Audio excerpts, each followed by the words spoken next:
Голямата джамия в Африка. Огромна. И третата по големина в света след Мека и Медина. Тази е направена в Алжир. Огромна. Около 20 000 посетители, ако не е повече приема. Има женска и мъжка част, разбира се. Това нещо е огромно. Това е просто входа. И сега ще влезем там, където в парка. И ще ви покажа и голямото минбре. Това нещо е огромно. Тук се влиза с тога закрита и можеш само шал на лицето. Не е нужно да се закриваш изцяло. Така че сега ще ви покажа. Огромна е минарето. Страхотен парк.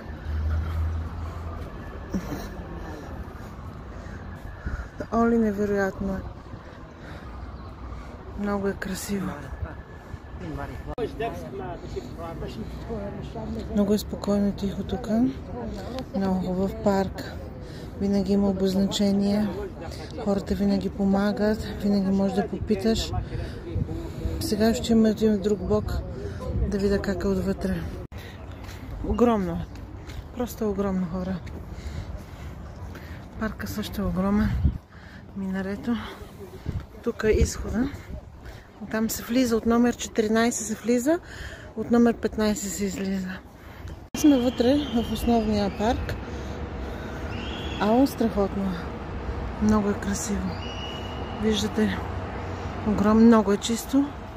Много е духовно, разбира се. Много е тихичко. Можеш да снимаш, но не можеш да говориш по телефона. Сега съм на път за един от салоните за молитва, да ги видя. И огромни полюлеи.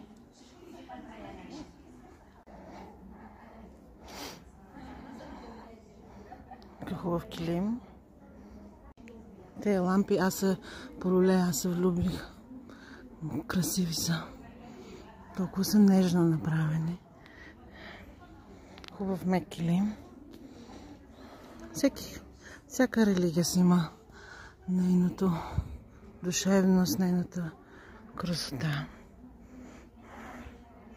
Сега вече си тръгвам тук надолу. Беше много интересно.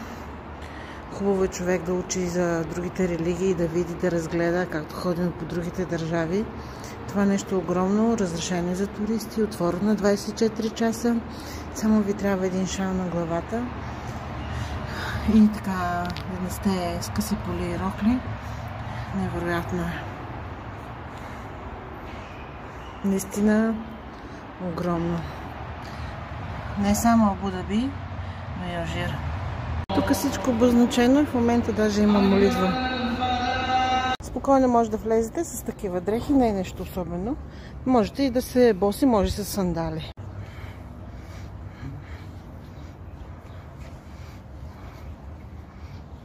Thank you. Amazing.